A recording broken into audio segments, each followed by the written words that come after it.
अजमेर के DAV college के बाहर अस्थायी दुकान लगाने पर हंगामा खड़ा हो गया। दुकानदार राजकुमार ने नगर निगम की टीम पर तोड़फोड़ करने और 1,000 रुपए की रिश्वत मांगने का आरोप लगाया है। मामले की शिकायत लेकर राजकुमार और उसकी पत्नी नैना जिला कलेक्ट्रेट पहुंची, जहां पर उन्होंने विधायक अनीता बदेल से अपनी शिकायत रखी, जिसके बाद नगर निगम के अस्थायी रिटायर्ड अधिकारी सत्यनारायण बोरा से बातचीत की गई।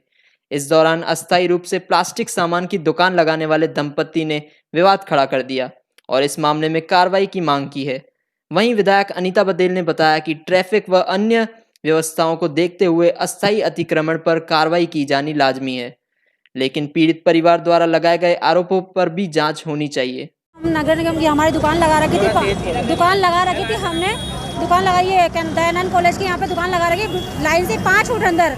लेकिन नगर निगम वाले हमें 3 दिन से रोज डेली परेशान कर रहे हैं। 1,000 रुपए की मांग कर रहे हैं। बोले 1,000 रुपए दो तो तेरी इतनी लंबी चौड़ी दुकान लगाने दूंगा, और नहीं तो तेरा सारा माल जब्त कर लूंगा। और आज तो बच्ची को भी धक्का दिया और पूरा माल गिरा दिया मेरा। बताओ आज ये है कि मैं सुबह से दुकान लगाने गई 10 बजे तो ना ये आते मेरे दुकान के ऊपर धरना दे दिया, और आते ही कम से कम 3 ट्रक लेके आए भरने के लिए। रसीद कटा रखी हमने। राखी से पहले ये आए थे। राखी के दिन बदतमीजी का डंडा उठाया मुझ पर और गालियां बक रहा था।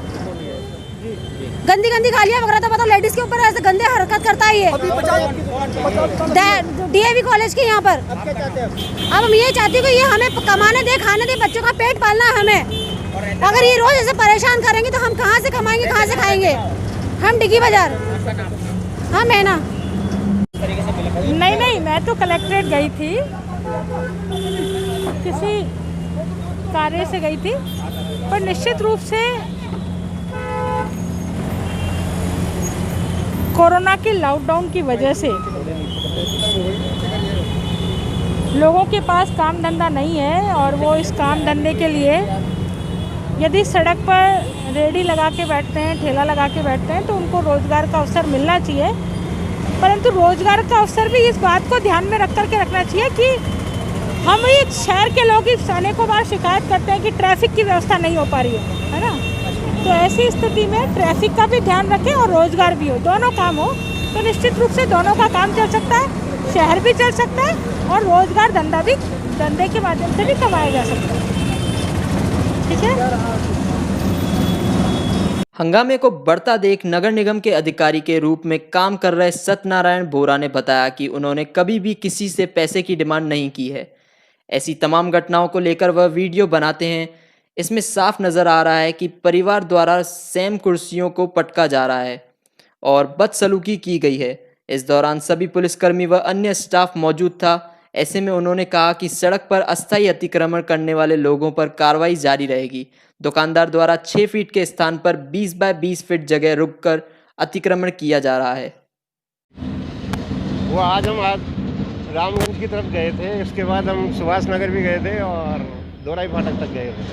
वहाँ की 2 शिकायतें दो केबिनों के मामले की जो एप्लीकेशन लगी थी उन कार्रवाई पे गए थे। तो रास्ते के बीच में जो अस्थायी अतिक्रमण करके फैलते बैठते हैं डीएवी कॉलेज के पास में, एक बच्ची हमें मिली थी। वो करीब 50-40 फुट एक कुर्सी लगा करके ये लोग बैठ जाते हैं। इन बच्ची को हमने यही कहा था कि भाई इसको कम कर ले बेटा, समेट के ऊपर जाके थोड़ा पीछे करके बैठ जा। उसके बाद हम आगे चले, पीछे से उसकी माँ और उसका भाई आ गया था। आते ही उन्होंने गाड़ी पकड़ना शुरू करा था। उसके 1-2 दिन पहले भी हमने कार्रवाई की थी, इनकी थोड़ी समझाइश की थी, पर एक बार समझाइश करते, 2 बार समझाइश करते, उसके बाद कोई नहीं मानता तो सामान जब्त करने की कार्रवाई करते हैं। पर ये तो हम पे आरोप लगाए जा रही थी।